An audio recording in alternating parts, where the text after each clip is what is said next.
Assalamualaikum, salam Malaysia Madani Kanta 744 dimulakan dengan rangkuman berita-berita utama hari ini. Perinciannya dalam segmen Esensi. 4 lokaliti mencatatkan cuaca panas tahap 1 atau berjaga-jaga dengan suhu cecah 35 darjah Celsius. Met Malaysia memaklumkan ia melibatkan Pasir Mas dan Kuala Krai di Kelantan, Muar Johor dan Rompin Pahang. Status cuaca panas dikeluarkan bagi suhu maksimum harian mencecah 35 darjah Celsius untuk 3 hari berturut-turut. Kementerian Kesihatan KKM memaklumkan bahawa masa ini status sistem kesihatan negara dalam berdepan cuaca panas masih lagi terkawal. KKM akan sentiasa bekerjasama rapat dengan Met Malaysia bagi mengenal pasti lokasi yang mempunyai suhu tinggi di seluruh negara. Orang ramai yang memiliki gejala strok haba disaran segera mendapatkan rawatan di klinik kesihatan bagi mengelakkan komplikasi lain. Kabinet telah mendapat perkenaan yang di-Pertuan Agong Al-Sultan Abdullah Riayatuddin Al-Mustafa Billah Shah untuk mempersembah cadangan bagi mengukuhkan penguasaan dasar berhubung kalimah Allah kepada Majlis Raja-Raja. Pendekatan itu bagi menyelesaikan isu berkenaan secara menyeluruh dan bersepadu selain komited memperkukuh perpaduan dan keharmonian di antara kaum dan agama dalam negara. Masyarakat khas bagi menilai prestasi inisiatif Rahmah dan memperkasa lagi usaha itu akan diadakan Jun ini. Penilaian akan dilaksana secara komprehensif dan holistik terhadap inisiatif yang dilaksanakan sejak Januari lalu. Masyarakat bertujuan untuk melihat mengenai apa jua tindakan, kesan-kesan langsung dan mengambil pandangan daripada pelbagai pihak. Rangkaian 5G yang dibangunkan DNB akan terus digunakan sebagai salah satu daripada 2 rangkaian 5G negara apabila negara beralih kepada model dui rangkaian 5G kelak. Langkah itu selari dengan penubuhan DNB yang bertujuan untuk mempercepat pelaksanaan rangkaian 5G. Sehingga April, DNB telah berjaya membangunkan rangkaian 5G di 59.5% kawasan berpenduduk seluruh negara.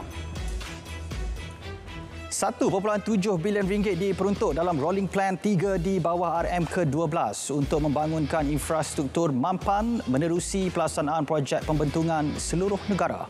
Ia adalah sebahagian daripada usaha berterusan untuk memodernkan infrastruktur pembentungan dan menyediakan perkhidmatan pembentungan yang cekap dan berkualiti.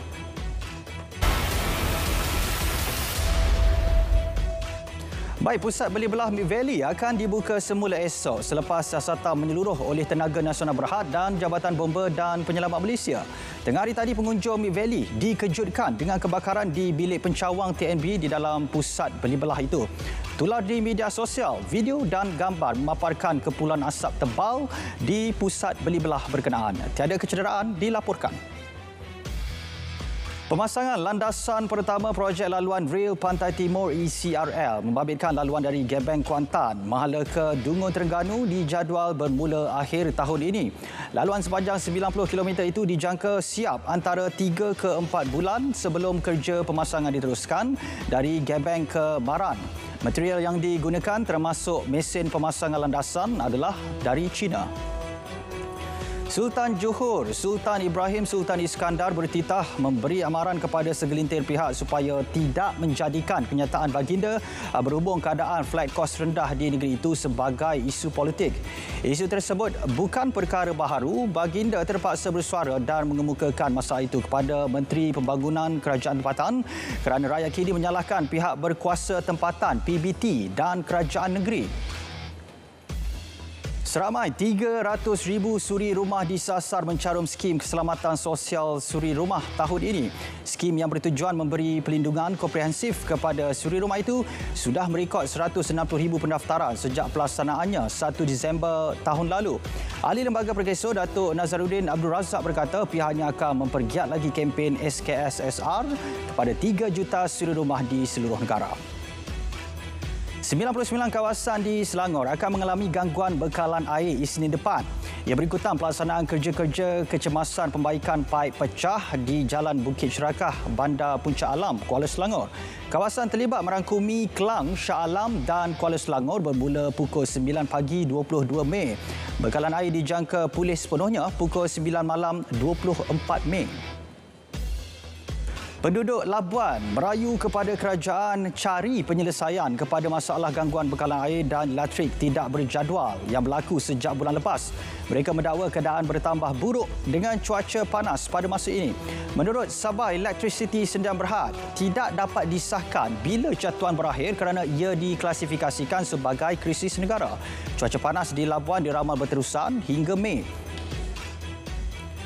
Bekalan air di Perlis dijamin cukup walaupun seluruh negara dilanda cuaca panas ketika ini. Berdasarkan aras air semasa di empangan Timah Tasoh, bekalan dijangka dapat bertahan selama 2 bulan jika keadaan sama berlarutan. Bagi berdepan sebarang kemungkinan, Menteri Besar Muhammad Shukri Ramli memaklumkan beberapa rancangan dijangka kerajaan negeri termasuk meneliti keperluan membina telaga tiup. Bekalan air di Pulau Pinang pulih sepenuhnya selepas mengalami gangguan berikutan penurunan mendadak paras air Sungai Muda. Bekalan air telah dinormalisasi untuk hampir 100% pengguna yang terjejas sebelum ini. Hanya sesetengah kawasan masih tiada bekalan air disebabkan isu paip pecah, angin di dalam paip dan sistem retikulasi dalaman yang melibatkan sistem pam air dalaman di premis blok Pansapuri. Baik, operasi petugas tabung haji di Tanah Suci Kota Mekah semakin hampir selesai. Antara yang diberi keutamaan, perkhidmatan kepada bakal jemaah yang dijangka tiba minggu depan. Langsung dari Mekah bersama Anas Makno di sana. Anas, silakan. Baik, terima kasih Azam. Assalamualaikum, selamat malam untuk penonton di Malaysia khususnya ketika ini. Namun saya berada di Tanah Suci Kota Mekah ini ketika ini lebih kurang pukul 3 petang. Cuaca agak panas juga. Kali terakhir kami semak lebih kurang 41 darjah Celsius. Dan apa yang ingin kami kongsikan, kami petugas media khususnya kru RTM seramai 4 orang di Tanah Suci Kota Mekah ini sejak 14 Mei lalu berkumpul di sini untuk berkongsikan maklumat semasa musim haji nanti, termasuk dalam program Salam Baitullah. Kami akan kumpul maklumat untuk minggu ini untuk kami kongsikan menjelang musim haji nanti.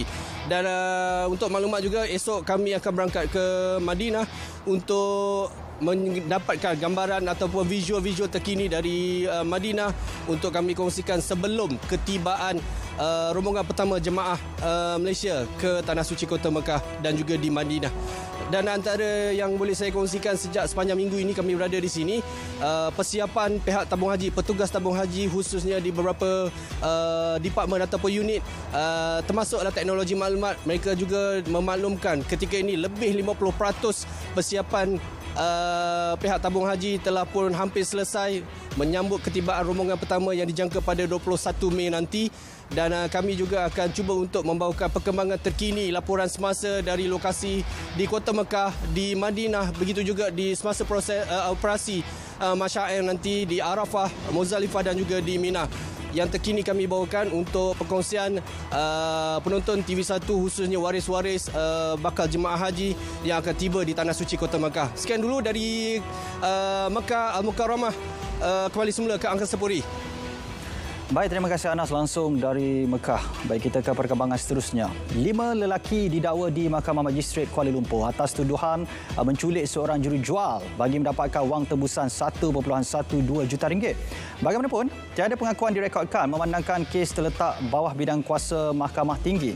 Kelima-lima tertuduh didakwa menahan dan mengurung mangsa di Bandar Seri Petaling 29 April lalu. Cubaan seludup rokok kretek dianggarkan bernilai RM3.15 juta berjaya ditumpaskan menerusi Mumi Optiris Ahad lalu. Ia hasil maklumat risikan dan sistem pengawasan laut maritim yang mengesan kehadiran sebuah bot mencurigakan di Tanjung Sepat, Selangor lebih kurang 11.30 malam. Bot suspek berjaya dirampas bersama 6 enjin 200 kuasa kuda dan 4.27 juta batang rokok kretek pelbagai jenama. 17 individu ditahan atas pelbagai kesalahan berkaitan dadah menerusi 13 serbuan di Pontian, Johor semalam. Serbuan op bersepadu PDRM bersama Agensi Anti Dadah Kebangsaan melibatkan lokasi di Benut, Air Baloi dan Pekan Nanas. Kes disiasat mengikut Seksyen 12-2 Akta Dadah Berbahaya 1952, Seksyen 15-1A ADB 1992 dan Seksyen 3-1 Akta Penagih Dadah 1983. Padah menyimpan 67 gambar dan 55 video lucah dalam telefon bimbit seorang pembantu kedai santan didenda RM5,000 di Mahkamah Magistrate Taiping. Muhammad Fitri Ishak, 26 tahun, mengaku salah sebaik saja pertuduhan terhadapnya dibacakan. Tertuduh didakwa memiliki kesemua bahan tersebut yang disimpan dalam telefon pintar pada 16 Februari 2022. Seorang tukang kebun dihadapkan ke Mahkamah Session Ipoh akibat mendera anak teman wanitanya yang berusia 4 tahun sejak April lepas. Tertuduh Abdul Rahman Abdullah, 37 tahun, didakwa melakukan perbuatan itu hingga mengakibatkan kecederaan fizikal terhadap mangsa di sebuah rumah di Taman Catu. Pendakwaan mengikut Seksyen 31-1-A Akta Kanak-Kanak 2001. Suruhanjaya Syarikat Malaysia menerima 165 aduan berkaitan penipuan yang didakwa melibatkan beberapa syarikat menawarkan skim pelaburan berkonsep saham boleh tebus syariah dari Pertubuhan Kemanusiaan Masyarakat Antarabangsa Malaysia. Jika terdapat pelanggaran mana-mana undang-undang yang dikawal selia SSM, tindakan penguatkuasaan sewajarnya akan diambil. Harga tiket serendah RM1 hingga RM10. Perkhidmatan teksi air yang disediakan Perbadanan Pembangunan Sungai dan Pantai Melaka bakal menjadi pilihan untuk berkunjung ke destinasi menarik sekitar Bandar Hilir. Lokasi tumpuan pelancong itu turut dijangka memperkenalkan kawasan bebas kenderaan bulan depan.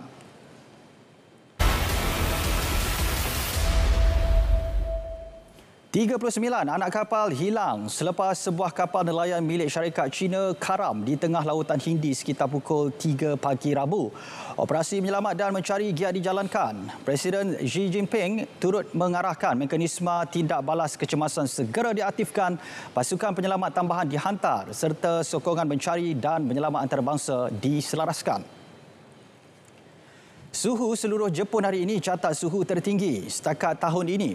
Susulan itu, orang ramai diingatkan supaya mengambil langkah berjaga-jaga terhadap strok haba. Suhu mencecah paras rekod di antara 35 sehingga 36 darjah Celsius di bahagian Pasifik, Timur dan Utara. Beberapa kawasan juga catat suhu tinggi yang biasanya tidak berlaku sehingga Jun atau Julai. Di Itali, sekurang-kurangnya 4 maut dan beribu-ribu dipindahkan susulan banjir besar melanda hujan lebat melanda wilayah Emilia-Romagna utara negara itu. Sementara 3 orang dilaporkan hilang. Sejumlah jalan raya dan laluan kereta api terputus hubungan. Susulan itu, amaran merah dikeluarkan di wilayah Emilia-Romagna dan amaran jingga di wilayah Marche, Sicily dan Campania. Masih ramai kanak-kanak dan warga emas hilang di Rakhine, barat Myanmar dalam kejadian taufan Mocha Ahad lalu. Siklon yang dikategorikan antara taufan terkuat itu turut membadai pelabuhan maritim Tenggara Bangladesh di Cox's Bazar. Dilaporkan lebih 400 maut dan angka itu dijangka terus meningkat. Taufan turut merosakkan kamp pelarian di Situi. Ekoran krisis kos sara hidup, beribu-ribu rakyat Australia hidup dalam kemiskinan. Hasil tinjauan Australian Associated Press mendapati 93% individu bergelut beli barangan keperluan asas dalam tempoh 12 bulan lalu. Kira-kira 25% tidak mampu membawa anak-anak berjumpa doktor atau doktor gigi dan 1 daripada 5 menyatakan mereka tidak mampu menyediakan hidangan 3 kali sehari. Seorang chef warga Nigeria cipta rekod dunia Guinness dengan memasak 100 jam tanpa henti. Hilda Besi, 27 tahun, memulakan maraton masakannya pada Khamis dan berakhir Isnin malam. Beliau memasak lebih daripada 110 hidangan termasuk nasi jollof, hidangan tradisi negara itu. Hilda berehat 5 minit untuk setiap 1 jam masa memasak selesai.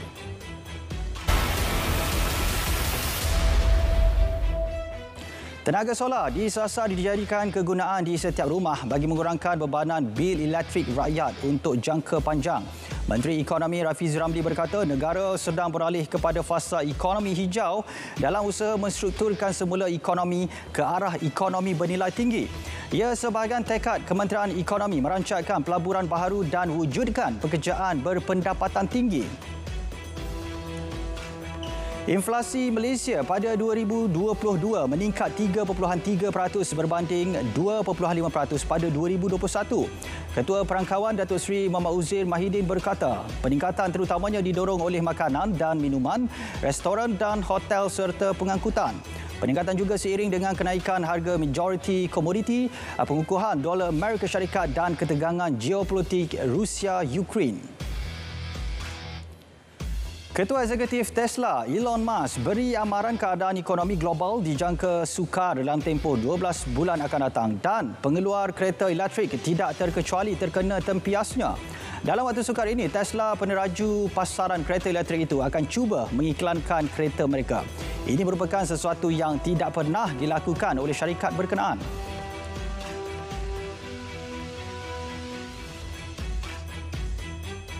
Baik saudara, paparan itu mengakhiri Kanta 744. Menyusul selepas ini berita perdana bersama Faris dan Hazel untuk paparan lebih komprehensif. Saya Azam Husin. Dengan itu, Assalamualaikum. Salam Malaysia Madani.